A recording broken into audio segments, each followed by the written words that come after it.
बहरहाल आगे बढ़ लेते हैं और हरियाणा का रुख कर लेते हैं, जहां पर जब पूरा प्रदेश लॉकडाउन के दौरान कोरोना से बचने में लगा हुआ था, वहां पर शराब का बड़ा खेल हुआ। अब इस पर सियासत गर्मा गई है। कांग्रेस ने शराब घोटाले की जांच पर सवाल उठाए हैं। इस पूरे मामले की न्यायिक जांच करवाने की मांग की है। अखिल भारतीय कांग्रेस कमेटी के मुख्य प्रवक्ता रणदीप सुरजेवाला ने आरोप लगाया कि सरकार के संरक्षण में शराब बिक्री हुई है और इसका मुनाफा सरकार में बैठे लोगों को गया है। इसके साथ इन्होंने उप मुख्यमंत्री दुष्यंत चौटाला पर पलटवार करते हुए कहा कि अगर विपक्षी पार्टियों के लोग शराब के व्यापार में संलिप्त हैं तो दुष्यंत चौटाला को कार्रवाई करने के लिए किसने रोका है। उन्होंने हरियाणा स्टाफ सिलेक्शन कमीशन की कार्यप्रणाली पर भी सवाल खड़े किए। कांग्रेस शराब घोटाले की क्यों न्यायिक जांच करवाना चाहती है और क्यों हरियाणा स्टाफ सिलेक्शन कमीशन की कार्यप्रणाली पर सवाल खड़े कर रही है, इस बारे में खास बातचीत की हमारे सहयोगी अनिल कुमार ने अखिल भारतीय कांग्रेस कमेटी के मुख्य प्रवक्ता रणदीप सुरजेवाला से। कांग्रेस ने हरियाणा स्टाफ सिलेक्शन कमीशन की कार्यप्रणाली पर सवाल उठाए हैं। इस समय मेरे साथ हैं अखिल भारतीय कांग्रेस कमेटी के मुख्य प्रवक्ता रणदीप सुरजेवाला। इनसे जानते हैं कि वो क्यों सवाल उठा रहे हैं। खट्टर सरकार ने हरियाणा के युवाओं का भविष्य अंधकार में बना दिया है। 2015 में जो इश्तेहार नौकरी लगाने के लिए खट्टर सरकार ने निकाले थे, हरियाणा स्टाफ सिलेक्शन कमीशन के माध्यम से परीक्षा भी हो गई, परंतु 5.5 साल से उनका परिणाम नहीं आया। आप उस बच्चे की, युवक और युवती की और मां बाप की विडंबना देखिए।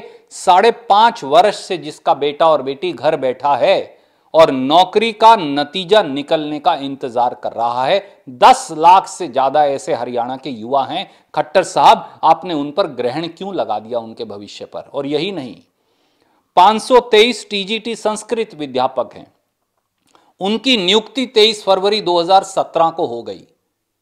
अब 3 साल बीत गए हैं। 3 साल से वो दर दर की ठोकरें खा रहे हैं, पर खट्टर साहब उन्हें नियुक्ति पत्र नहीं देते। क्यों? ऐसे ही जेबीटी के 9000 अध्यापक जो कांग्रेस ने भर्ती किए थे, 5 साल तक उन्होंने धक्के खाए। क्या सिलेक्शन होने के बावजूद भी बच्चे को नियुक्ति पत्र का अख्तियार नहीं? और कोरोना की इस महामारी में पिछले 60 दिन में 1500 से अधिक कच्चे कर्मचारियों की नौकरियां निकाल दी गई। 340 टूरिज्म विभाग के कर्मचारियों की, 64 कर्मचारी कुरुक्षेत्र डेवलपमेंट बोर्ड के सफाई कर्मचारी, रोहतक और सोनीपत नगर निगम के हमारे छोटे गरीब कर्मचारी, इसी प्रकार से हरियाणा प्राथमिक शिक्षा परिषद के कर्मचारी, ये कहां जाएंगे? खट्टर साहब, एक व्हाइट पेपर जारी कीजिए। सबसे पहले तो जो परीक्षा हो चुकी या जो इश्तेहार निकल चुके, सबका परिणाम घोषित कर 30 दिन में सबको नियुक्ति पत्र दीजिए। और जो बच्चे जिनको नियुक्ति पत्र मिलना है, रिजल्ट डिक्लेयर हो चुका, उन्हें दीजिए। इन सारे 1500 कर्मचारियों को वापस लीजिए और ये बताइए कितने लाख पद खाली हैं और कितने दिन में इनकी नियुक्ति पूरी हो जाएगी। हरियाणा का युवा ये जानना चाहता है। रणदीप जी, सरकार तो बार बार दावा करती है कि पूरी पारदर्शिता से भर्ती की जा रही है और युवाओं को रोजगार दिया गया है, तो कांग्रेस फिर क्यों सवाल उठा रही है? पारदर्शिता है कहां, आप मुझे बताएं। और मैं ये टोटल टीवी को ये देना चाहता हूं कागज। ये वो 9 नौकरियां हैं जिनको 2015 में निकाला था, और ऐसी सैकड़ों शायद और होंगी या हजारों नौकरियां। उनके सबके पेपर 15, 16 और 17 में हो गए। आज 18 मई 2020 है। अनिल जी, ये सोचिए, किसी का बेटा और बेटी 5.5 साल से घर में बैठा हो, शायद शादी भी हो गई हो, शायद बच्चा भी हो गया हो, पर इस इंतजार में बैठा हो खट्टर साहब नतीजा निकालेंगे तो नौकरी मिलेगी। उसके मन पर क्या बीत रही होगी?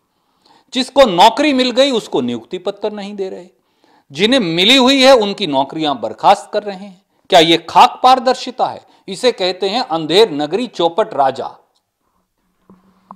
रणदीप जी, उप मुख्यमंत्री दुष्यंत चौटाला ने आरोप लगाया है कि विपक्षी पार्टियों के कई लोग जो हैं शराब व्यापार में लिप्त हैं।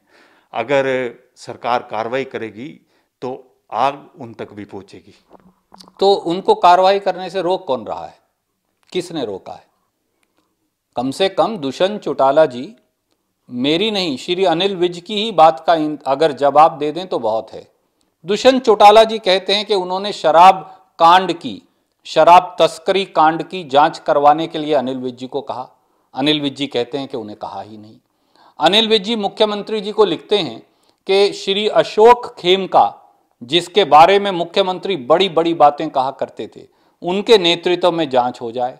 पर दुष्यंत चौटाला जी और मनोहर लाल खट्टर जी अशोक खेमका के नेतृत्व में जांच ही नहीं चाहते, किसी और के अंडर उन्होंने जांच बना दी। स्पेशल इन्वेस्टिगेशन टीम पुलिस का एडीजीपी बनाता है, जिसको सीआरपीसी में जांच का अख्तियार है। आप उसे खारिज कर, आप उसे बर्फ में लगाने के लिए उसको स्पेशल इंक्वायरी टीम में तब्दील कर देते हैं। पूरे हरियाणा में शराब की तस्करी घोटाला हुआ। इस शराब घोटाले की पर्दे खुली, सोनीपत में भी खुली, यमुनानगर में भी खुली, कैथल में भी खुली, समालखा में भी खुली। ये शराब बिकवाई किसने? शराब सीधे सीधे सरकार के संरक्षण में बिकी और इसका मुनाफा कहीं ना कहीं सरकार में बैठे लोगों तक गया। इसका जवाब और जांच क्यों नहीं हो रही? इसकी न्यायिक जांच होनी चाहिए, तभी दूध का दूध पानी का पानी सामने आएगा। ये थे मेरे साथ अखिल भारतीय कांग्रेस कमेटी के मुख्य प्रवक्ता रणदीप सुरजेवाला। इन्होंने हरियाणा स्टाफ सिलेक्शन कमीशन की कार्यप्रणाली पर सवाल उठाए हैं। वहीं इन्होंने शराब घोटाले की न्यायिक जांच करवाने की भी मांग की है। Anil Kumar, total news, Chandigarh.